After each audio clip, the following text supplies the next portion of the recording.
الملك القدوس السلام المؤمن المهيمن العزيز الجبار المتكبر سبحان الله عما يشركون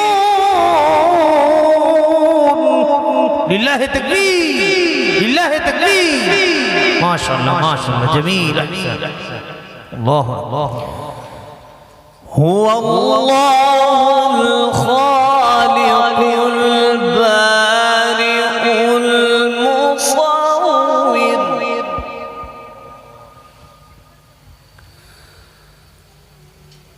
له الأسماء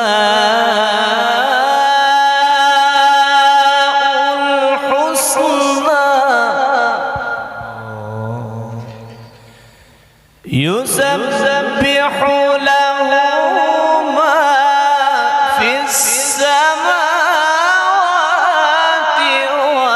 والأرض وهو العزيز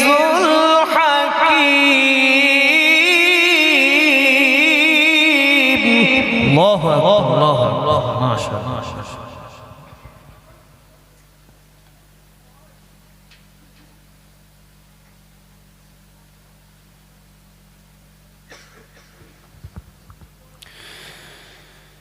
بسم الله الرحمن الرحيم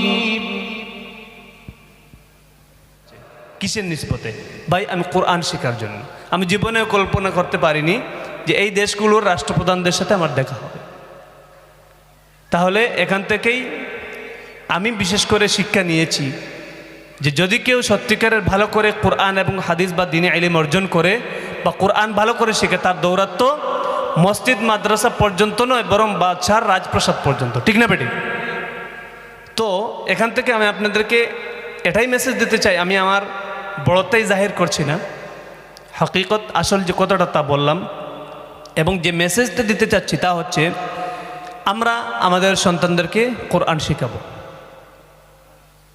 যদি দুটো বাচ্চা থাকে একটাকে অবশ্যই মাদ্রাসায় দিব কোরআন শেখাবো মৃত্যুর পরে দেখা যায় যাদের সন্তান মাদ্রাসায় পড়াশোনা করেনি অন্যান্য মসজিদের ইমাম সাহেব বা অন্যান্য লোকজনকে বা আলেম আলেমাদেরকে ডেকে ডেকে না গোসল করাইতে হয় কাফন দাফন করাইতে হয় জানাজার নামাজ পড়াইতে হয় ইত্যাদি ইত্যাদি তো এর কারণে আমরা সবাই ইনশাআল্লাহ এই ভুল ধারণা থেকে দূরে সরে আসব কি ভুল ধারণা বাচ্চাদেরকে যদি কোরআন শিখাই তার আয় ইনকাম কম থাকবে সে মাদ্রাসার মধ্যে পড়ালে বেতন কত পাবে মসজিদের মধ্যে পড়ালে বেতন কত পাবে কিন্তু আমি মনে করি বর্তমানে এবং আগ থেকেও মাদ্রাসা মসজিদের ইমাম সাহেবগণ এবং মাদ্রাসা শিক্ষকগণ যেভাবে শান শৌকতের সাথে চলাফেরা করেন অনেক বড় বড় ব্যবসায়ী অনেক বড় বড় ডাক্তার ইঞ্জিনিয়াররাও সেই শান শৌকতের সাথে চলাফেরা করতে পারে না তো ইনশাআল্লাহ আমরা সবাই আমাদের নিজ জায়গা থেকে দ্বীনের প্রতি কোরআনের প্রতি মহব্বত সর্বপ্রথম দিলে রাখতে হবে দ্বীন এবং কোরআনের প্রতি যদি মহব্বত থাকে তো অবশ্যই আল্লাহ রসুলের প্রতি মহব্বত থাকবে আল্লাহ রসুলের প্রতি মহব্বত থাকলে অবশ্যই আল্লাহ পাক রব্বুল আলমিনের প্রতি মহব্বত থাকবে এবং আল্লাহ পাক রব্বুল আলমিনের আদেশ নিষেধ আমাদের মেনে চলতে সুবিধা হবে তো ইনশাআল্লাহ আল্লাহ পাক আমাদের এই কথাগুলো মেনে আমল করার তৌফিক দান করুন আল্লাহুম্মা আমিন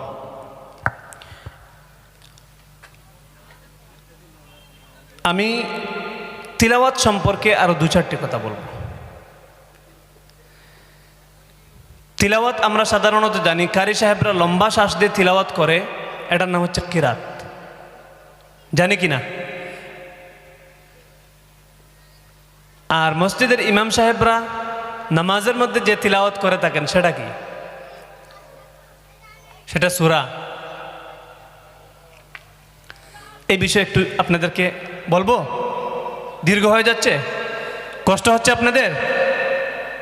মনে হচ্ছে কষ্ট হচ্ছে, আপনাদের আওয়াজটা কম। কষ্ট হচ্ছে? আচ্ছা, আমাদের এগুলো জানা প্রয়োজন। তিলাওয়াতের, কোরআনুল কারীম তিলাওয়াতের 3টি ধরন রয়েছে। কয়টি? 3টি। একটি হচ্ছে, তার নাম হচ্ছে তাহকিক বলা হয়, আরেকটি হচ্ছে তাদওয়ির, আরেকটি হচ্ছে হাদর। কারি সাহেবরা লম্বা শ্বাসে ধীরে ধীরে প্রত্যেকটি হরফের মাখরাজ, সিফাত, মাদ, গুন্না সব ধীরে ধীরে ধীরে তিলাওয়াত করে থাকেন। এটার নাম হচ্ছে তাহকিক, আমরা যেটাকে কিরাত নামে চিনি। এই হচ্ছে একটা পদ্ধতি। আরেকটি পদ্ধতি হচ্ছে হাদর, অর্থাৎ মক্কা মদিনার ইমাম সাহেবগণ যে দ্রুত গতিতে তিলাওয়াত করেন, বা আমাদের মসজিদের ইমাম সাহেবগণ নামাজের মধ্যে যে গতিতে তিলাওয়াত করে থাকেন, এটার নাম হচ্ছে হাদর। আর উভয়টার মাঝামাঝি একটি গতি রয়েছে, তা হচ্ছে তাদওয়ির। আরেকটি তিলাওয়াতের ধরন রয়েছে, বিশেষ করে বাংলাদেশ ভারত জুড়ে, তা হচ্ছে হেলিকপ্টার পদ্ধতি। তারাবির নামাজের মধ্যে কিছু কিছু হাফেজ সাহেবরা হেলিকপ্টার পদ্ধতিতে নামাজ পড়িয়ে থাকেন। এরকম নামাজ পড়ানো না জায়েজ, ওনাদের পিছনে নামাজ পড়াও না জায়েজ। কার কথা? আমি বলছি না, বড় বড় মুফতি সাহেবরা বলছেন। কেন? দেখুন, কোরআনুল কারীমের প্রত্যেকটি জিনিসের, আমরা যদি একটি গাড়ি কিনি, শোরুম থেকে যদি একটি গাড়ি কিনি, তাহলে এই গাড়িটা পরিচালনা করার একটা গাইডলাইন আমাদেরকে দিয়ে দেওয়া হয়, ঠিক না বেটে? তো কোরআনুল কারীম এটি আল্লাহ পাক রব্বুল আলামিনের কালাম, এটি তিলাওয়াতের নির্দিষ্ট পঠন পদ্ধতি রয়েছে। তো সেই পঠন পদ্ধতির পরিপন্থী যদি আমি তিলাওয়াত করি, তাহলে অবশ্যই আমাকে আল্লাহ পাক ধরবেন। এটা অন্য কোনো ইংলিশ বা বাংলা বই নয়, না নিজের মতো করে পড়বো, সুযোগ নেই। তো এর কারণে যে হাফিজ সাহেবরা হেলিকপ্টারের মতো নামাজ পড়িয়ে থাকেন, স্পিডে, খুব স্পিডে, কোনো গুন্না নাই, কোনো মাদ নাই, কোনো হরফের উচ্চারণ ঠিক নয়, শুধু মুসল্লিদেরকে খুশি করার জন্য। আবার কিছু মুসল্লিও রয়েছেন হেলিকপ্টারের মতো নামাজ না পড়াইলে হাফিজ সাহেবকে জিজ্ঞেস করেন যে, কি হাফিজ সাহেব, আপনি কি নামাজ পড়ান? এই পাশের মসজিদে মাত্র 35 মিনিটে খতম তারা বিশেষ, আপনি কি পড়ান? 45-50 মিনিট লাগে।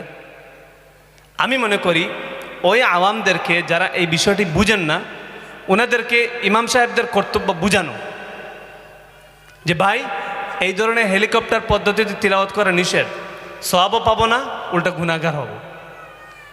প্রয়োজনে এই ধরনের তিলাওয়াত বাদ দিয়ে, খতম তারাবি বাদ দিয়ে সূরা তারাবি পড়বেন ধীরে ধীরে।